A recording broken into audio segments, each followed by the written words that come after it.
سلام بچه ها، روزتون بخیر. بچه ها امروز اومدیم با آموزش مچی آستین‌های شومیز. مچی آستین‌های شومیز رو به چند روش مختلف میشه دوخت که ما امروز چند روشش رو به شما آموزش میدیم. شاید یکم روش‌های دوختش متفاوت باشه ولی نتیجه تقریبا یکسان خواهد بود. بریم آموزش رو با هم ببینیم. خب بچه برای اینکه مچیمون رو وصل بکنیم، ببینید دور مچتون رو اندازه میگیرید. هر چقدر که دور مچتون بود این مچی قراره دگمه بخوره. به اندازه 3 سانت بزرگتر در نظر میگیرید که بیاد یه مقدار هم باید بیاد روی هم دیگه دگمه بخوره دیگه. این باید آماده شدهش باشه. مثلا میگم من دور مچم الان 20، خب 3 سانت بیشتر 23، یعنی نهایت آماده شدهش باید 23 باشه. پس 1 سانت از این ور، 1 سانت از این ورم زاپاس دوخت میخوام، پس میشه 25. عرض مچیم رو مثلا 5 سانت میخوام، 2 برابرش میکنم میشه 10 سانت، 2 تا هم 1 سانت زاپاس دوخت میخوام میشه 12 سانت. پس 12 سانت در 25 سانت اول میبرم، دو طرفش رو میدوزم، تا میکنم و تو میکنم. الان به من یه مچی داده که عرض 6 سانته چون 1 سانت زاپاس دوخته، طولش هم مثلا شده 23 سانت. خب حالا فرض کنید که این آستین من باشه، من قراره بیام این آستین رو به این مچی بدوزم. خب این آستینم مثلا خورد اگر میخواسته، یا اگر چین داشته، یا اگر پیلی داشته، همه رو اینا رو دادم میخوام وصلش بکنم. بچه‌ها این روش ساده ترین روش وصل مچیه و ما به مبتدیا معمولا این روش رو آموزش میدیم. به این صورت که ببینیم مچی الان این روی آستین منه، اینم مچی منه. خب بیام میذارمش لبه کار، اون 1 سانت زاپاس دوخته آستینم رو روی مچی برمیگردونم. ببینید به این حالت اینو برمیگردونم روی مچیم هر دو طرف. این 1 سانت زاپاس دوخت آستینمه. مچی رو به لبه کار میدوزم با 1 سانت فاصله، انتهای کارم همینطور باز اون 1 سانت زاپاس دوختم رو برمیگردونم روی مچیم. خب برمیگردونم روی مچیم، یعنی الان نگاه کنیم میرم از لبه کارم به فاصله 1 سانت دوخت میزنم، حالا سردوزم لازم باشه میزنم و میارم. خب بچه من دوخت زدم، سر کارم سردوز زدم، حالا این درزای پهلوی آستینم باید سردوز بخوره ها. و بعد وقتی که اینو برگردونم ببینید به این حالت مچی من دوخته میشه. حالا مثلا دگمه میخوام بدم، هر کاری میخوام بکنم و داخل کارم به این حالت تمیزه و دو طرف درز هم باید حتما سردوز بشه و بعد میام درز آستینم رو حالا وصل میکنم میرم بالا. این ابتدایی ترین و آسون ترین روش دوخت مچیه که ما به بچه‌هایی که تازه مبتدیان و شروع کردن این روش رو یاد میدیم. خب بچه‌ها تو روش دوم من هر چقدر که زاپاس دوخت آستینم هست، ببینید 2 تا درز پهلوی آستینم رو هم بردم سردوز زدم که ببینید هر چقدر که زاپاس دوخت آستینم هست تا میزنم به سمت داخل. خب و بعد این رو میارم میذارم به این حالت، پشت مچیمو میذارم پشت پارچم، اینو با این لبه مماس میکنم که یه کوچولو بچه‌ها مچیتون بیشتر باشه چون مچی ضخیم‌تره، قراره برگرده که کار رد نشه. پس چی شد؟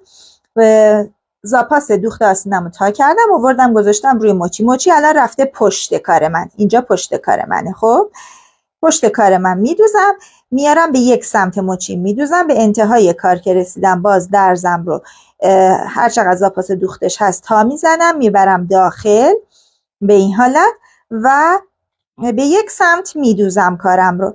وقتی به این سمت کارم رو دوختم بدوزم. خب بعد از اینکه بچه‌ها به 1 سمت دوختم، حالا دیگه میتونم مچی رو برگردونم بیارم روی کار. ببینیم به این حالت 1 سانت برگردونم و کامل یه دوخت لبه کار برم. به این لبه کار یه دوخت ظریف 1 میل 2 میل میرید و کارتون تمیز میشه. فقط یه نکته رو یادتون باشه، این که اینه که 2 سمت مچی ما 1 اندازه است. خب الان 1 سمت مچی ما همینطور که میبینید یه بار دوخت شده، با هر دوختی خب یه مقدار عرض این کم میشه. وقتی من میام دوخت رو بزنم، بیشتر از این که حواسم به این دوخت رو باشه باید به دوخت زیر باشه، باید بگیرم با دستم اینو بکشم. که چرا؟ چون اگر اینو با دست نکشین آخر سر تیکه رویتون اضافه میاد و مچتون اینجوری میشه. میبینید؟ اضافه میاد و میاد بیرون. پس تیکه زیری کار برام مهمتره. اول تیکه زیری رو میگیرم با دستم میکشم، بعد روی رو روش فیکس میکنم و حالا دوخت روم رو حالا با هر فاصله‌ای که میخوام میدوزم. ببینید تیکه زیری برام مهمتره، دستم رو میذارم زیر تیکه زیری و صفر نگهش میدارم که تا انتهای کارم تیکه روییم اضافه نیاد. به این حالت. خب ببینید اینم دوخت روش درست شد.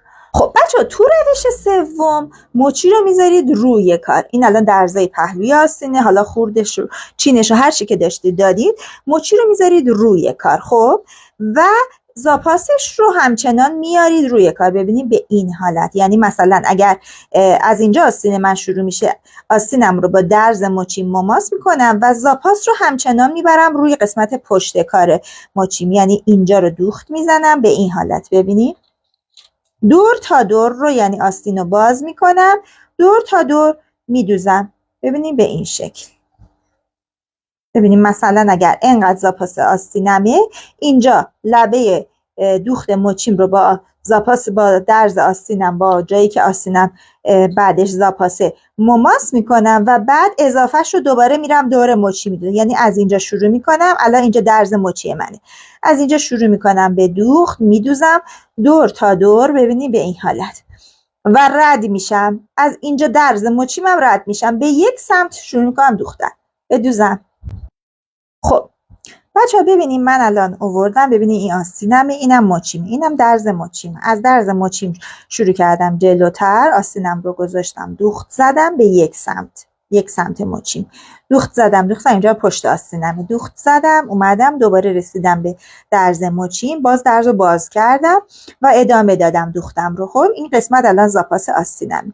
حالا ببینید چیکار میکنم، برمیگردونم مچیم رو، این قسمت رو گفتم باز کنید درز رو که بدونید درز کجاست. خب و شروع میکنم از هر دو سمت، یه بار از این سمت یه بار از اون سمت، از اینجا دو تا سمت مچیم رو حالا میذارم روی هم دیگه و دوخت میزنم میام جلو. حالا هر چقدر که تونستم از این و چون حالا آستینه من کوچیکه راحت میشه، آستینه شما که بزرگه یه خورده سخته، از این سمت هم همینطور دوباره این رو برمیگردونم، آستین رو میذارم داخل مچیم و دوخت میزنم و اندازه 2 سانت وسطش باز بمونه برای اینکه برگرده کافیه. خب ببینیم بچه ها، کاملا بدون اینکه دوختی داشته باشه روی کار، مچیتون رو میتونید وصل بکنید به کار. این وسطش حالا به اندازه من چون آستینم کوچیک‌تر بود 2 سانته، برای شما ممکنه مثلا 3-4 سانت باشه، یه مقدار خیلی کمی باز میمونه. خب این مقدار خیلی کم رو هم میتونید کوچولو پس دوزش بکنید، میتونید زانفیکس بزنید، ولی کارتون کاملا بدون دوخت و خیلی پاکدوزی تمیزی میشه. و اینم یه روش دیگه، یه دوخت مچی بود. 3 روش دوخت مچی امروز بهتون آموزش دادم، امیدوارم که به کارتون بیاد.